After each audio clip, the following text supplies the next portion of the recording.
दोस्तों, कैसे हैं आप। मैं हूं मनीष, हाजिर हूं फिर से एक नए ब्लॉग के साथ में। और आज जिस जगह मैं आ पहुंचा हूं वहां पे सबकी चिंताओं का निवारण होता है और साथ ही पूरी होती है मनोकामना। जी हाँ, ये जो धाम है ये है माँ चिंतपूर्णी का धाम, जहाँ पे सबकी चिंताओं का निवारण करती है माता और पूरी करती है उनकी मनोकामना।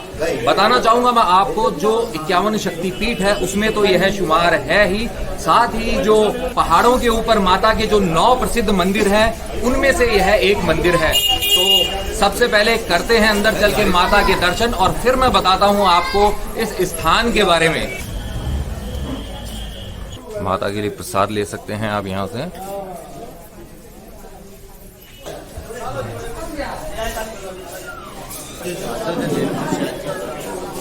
तो माता के लिए ले लिया है मैंने यहाँ पे प्रसाद, हलवा प्रसाद। प्रसाद लेके अब चलते हैं माता के दर्शन के लिए। चलिए, यहाँ आप देख सकते हैं माता के चरण हैं। लाइन लगी हुई है, थोड़ा सा इंतजार करना होगा बस। माता का जो प्रवेश द्वार है उसकी राइट हैंड साइड में है भैरव जी विराजमान और लेफ्ट हैंड साइड में है हनुमान जी।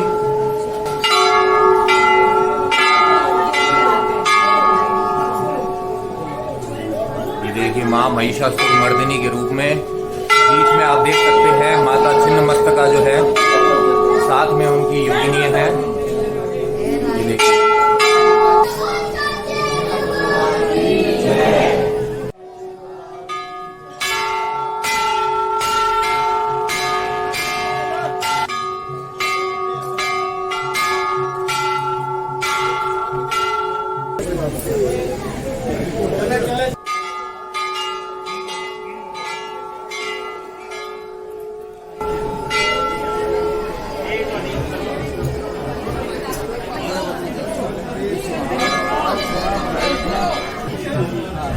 माता के दर्शन हो चुके हैं। आगे ज्यादा शूट करने की परमिशन नहीं थी, तो अंदर जो है माता जो पिंडी स्वरूप में विद्यमान है।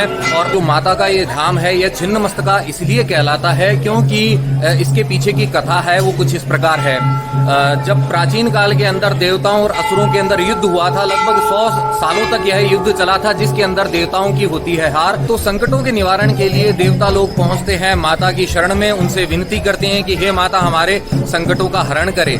तो माता बाद में फिर चंडी का रूप धारण करके, माँ चंडी का रूप धारण करके असुरों का संहार करती है, महिषासुर का मर्दन करती है, तो वो कहलाई महिषासुर मर्दिनी। और जो शुंभ निशुंभ 2 राक्षस थे उनका भी संहार किया था उन्होंने। उस समय क्या होता है कि माता की सहायता के लिए जो उनकी सहायक योगिनियां होती हैं, जो जया और विजया जो होती है, उनकी जो रक्त पिपासा होती है वह शांत नहीं होती है। तो उस रक्त पिपासा को शांत करने के लिए माता अपना जो मस्तक उसे वो काट देती हैं और वहां से निकलती है रक्त की धाराएं। उनकी जो रक्त पिपासा है दोनों योगिनियों की, वह उसको शांत करती है। तो माता का यह जो स्वरूप होता है उसके अंदर माता अपने मस्तक को, अपने सिर को एक हाथ में धारण किए हुए रहती हैं। उनके गले से जो रक्त की धाराएं वो निकल रही होती हैं। तो यह है माता का छिन्न मस्तका स्वरूप। इस वजह से माता का नाम जो है छिन्न मस्तका पड़ा था। और चिंतपूर्णी जो माता का यह नाम है, यह इसलिए है क्योंकि यहाँ पर सभी भक्तों की चिंताओं का निवारण होता है और साथ ही पूरी करती है माता सबकी मनोकामना। 51 शक्तिपीठों में शुमार इसलिए है यह धाम क्योंकि जब भगवान शिव माता सती के शव को लेकर तांडव कर रहे होते हैं, तो उनको शांत करने के लिए भगवान विष्णु सती माता के शव के सुदर्शन चक्र से जो टुकड़े कर देते हैं। 51 टुकड़ों में से जो एक शव का भाग यहाँ पर गिरता है वह होता है माता के चरण। तो माता के चरण इस धाम में गिरे थे, इस वजह से यह 51 शक्तिपीठों में शुमार है। यह जो भाग आप देख रहे हैं यह मंदिर का पिछला भाग है। और यहाँ आप देख रहे हैं ये जो वट वृक्ष, इसके बारे में भी मैं आपको बताऊंगा। वो माता के मंदिर का पिछला हिस्सा हो गया और यह मंदिर प्रांगण का पिछला भाग है। इस मंदिर की जो स्थापना का श्रेय जाता है वो माता के जो परम भक्त थे 14वीं शताब्दी के अंदर माईदास जी, उनको जाता है। माईदास जी का जन्म हुआ था पटियाला रियासत के अठूर गांव के अंदर। और उनके जो थे 2 भाई थे। जो 2 भाई थे वह उनसे थोड़ा सा नाराज रहते थे माईदास जी से, क्योंकि उनका ज्यादातर समय जो था पूजा पाठ इत्यादि इन्हीं के अंदर बीता करता था। तो घर के जो काम थे उसके अंदर वो सहयोग नहीं कर पाते थे और यही वजह जो थी दोनों भाइयों की नाराजगी का कारण बनती थी। तो बाद में वो दोनों भाई जो है माईदास जी को अपने परिवार से अलग कर देते हैं इसी वजह से। बाद में एक बार माईदास जी का जाना होता है अपने ससुराल की ओर, और जाते वक्त वो आकर रुकते हैं इस स्थान पे जहाँ पे आज यह माता का मंदिर है। उस समय में यह स्थान कहलाता था छपरोह। तो छपरोह के अंदर इस स्थान पे जब माईदास जी आते हैं, उन्हें दिखाई देता है यह वट वृक्ष, यहीं पर वो करते हैं विश्राम। उनकी आंख लग जाती है और उनको सपने में दर्शन होते हैं माता के। माता उन्हें निर्देश देती है कि वो इस स्थान पर माता की पिंडी बनाकर उसकी पूजा करें। तो माईदास जी जो होते हैं वो कुछ समझ नहीं पाते हैं और यहाँ से पहुंच जाते हैं अपने ससुराल। ससुराल से जब वो वापस लौट रहे होते हैं तो ठीक इसी स्थान पर उनके कदम वापस से रुक जाते हैं। थके होने के कारण फिर से उन्हें नींद आ जाती है और उन्हें माता जो है सिंह पे सवार हुए वैसे दिखती है। माईदास जी की आंख खुलती है, उनको और दूसरा कोई रास्ता नहीं दिखाई देता है। तो साक्षात माता उनको दर्शन देके कहती है, चिरकाल से मैं यहीं निवास कर रही हूँ, इस स्थान पर तुम मेरी पिंडी बनाकर मेरी पूजा करो। तो माईदास जी कहते हैं कि हे माता, मैं यहाँ इस निर्जन स्थान पर कैसे रहूंगा, यहाँ पे न तो पानी का कोई स्रोत है। तो माता कहती है कि तुम जिस जगह जाओगे, चट्टान को उखाड़ोगे, वहीं से जल की धारा निकल जाएगी मेरे आशीर्वाद से, मेरे प्रताप से। माता के निर्देशानुसार माईदास जी एक स्थान से जो शिला होती है, चट्टान को हटाते हैं और वहां से निकलती है जलधारा, जहां पर आज बना हुआ है एक तालाब। वहां के भी मैं आपको दर्शन कराऊंगा। तो इस तरीके से माईदास जी ने इस स्थान पर इस मंदिर की स्थापना की।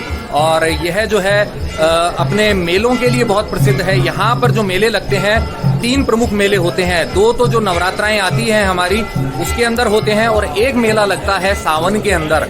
तो उस समय माता के भक्तों की अपार भीड़ होती है। यह जो माता का मंदिर है, यह स्थित है हिमाचल प्रदेश के ऊना जिले के अंदर। मंदिर से जो सबसे नजदीकी रेलवे स्टेशन है वो है चिंतपूर्णी मार्ग, जिसका स्टेशन कोड है CHMG, जो कि यहाँ से 17 किलोमीटर दूर है। इसके अलावा आप जो ऊना का रेलवे स्टेशन है, वहाँ भी आप रेल मार्ग द्वारा पहुँच सकते हैं। तो अपने शहर से आपको कनेक्टिविटी देखनी होगी और उसके अकॉर्डिंग आप यहाँ पे पहुँच सकते हैं। स्टेशन कोड आपको याद रखना है CHMG। तो इससे आपको जो भी यहाँ की ट्रेन्स हैं वो इजीली मिल जाएगी।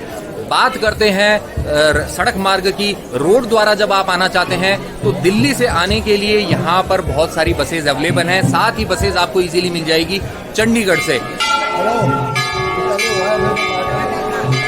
ये यहाँ पे है माता का शेर, और यहाँ भी आप देख सकते हैं माता की भव्य प्रतिमा।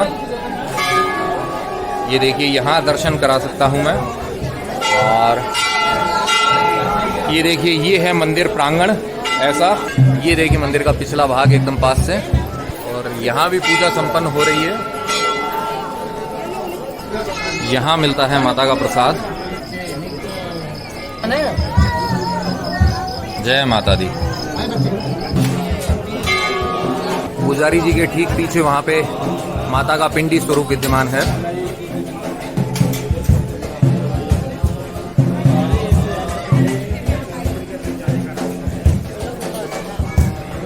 वहाँ भी आप देख सकते हैं। राइट वाले जो हैं बाबा भैरवनाथ हैं, लेफ्ट वाले हैं वीर बजरंगबली। और ये है मंदिर का निकास द्वार, इससे जाएंगे बाहर। माता के जो विभिन्न स्वरूप हैं यहाँ पर वो बनाए गए हैं। तो चलिए अब आपको लेके चलता हूँ उस तालाब तक जहाँ पर जो माईदास जी थे उन्होंने शिला को हटाया था और जलधारा निकली थी। ये देखिए, शिव मंदिर और तालाब की तरफ जाने का रास्ता यही है। मार्बल की सीढ़ियों के बाद में अब आ गई हैं ये लाल सीढ़ियां। और पत्थर जो है गर्म नहीं हुआ है क्योंकि मौसम बड़ा अच्छा है। बस हम पहुंच ही गए तालाब तक। तो फाइनली आप पहुंचे हैं हम उस स्थान पर जहां पे माईदास जी ने शिला हटाई थी और जलधारा निकली थी माता के आशीर्वाद से। यहाँ है बीच के अंदर भोले बाबा की प्रतिमा। जय भोले। जो मुख्य स्थान था जहां पे माँ छिन्नमस्तका जी के आशीर्वाद से माईदास जी ने जो शिला हटाई थी और जलधारा निकली थी। ये देखिए, 2 फुट लंबा जो शिवलिंग जैसा पत्थर था वो यहीं से निकाला था उन्होंने, और जल की धारा यहीं पर निकली थी। और ये है वो प्राचीन कुंड, आप देखिए इसी स्थान पर। और सामने आप देख सकते हैं माता का छिन्नमस्तका स्वरूप, जहां पे वो अपनी दोनों योगिनियां जो हैं उनकी रुधिर प्यास जो है, रुधिर पिपासा, वो शांत करते हुए। ये है कुंड का पवित्र जल। जय मां चिंतपूर्णी की। इस सरोवर का नाम है शंकर सरोवर और इसका निर्माण करवाया था जो पंजाब के महान राजा थे महाराजा रणजीत सिंह जी, उन्होंने। यहाँ पे सामने है ये जो मंदिर, ये है लक्ष्मी नारायण जी का मंदिर। यहाँ जो आप देख रहे हैं ये है श्री पंच दसनाम जूना अखाड़ा और इस तरफ है हमारे वीर बजरंग बली, जय श्री राम। और यहाँ पे है ये एक और शिव जी का मंदिर, आप देख सकते हैं नंदी भगत बिल्कुल सामने, और सामने हैं भोले बाबा। जय हो प्रभु, जय भोलेनाथ। इसी के साथ हमारा ये जो व्लॉग है यह होता है यहीं पर समाप्त। अगर आप मेरे साथ कनेक्ट होना चाहते हैं इंस्टाग्राम पर तो ये जो आईडी डिस्प्ले हो रही है इसे सर्च कीजिए और कनेक्ट हो जाइए मेरे साथ इंस्टाग्राम पर। जाते जाते आपसे बस इतना ही है कहना कि यत्र तत्र सर्वत्र घूमते रहिए, घुमाते रहिए, लाइफ में हमेशा मुस्कुराते रहिए।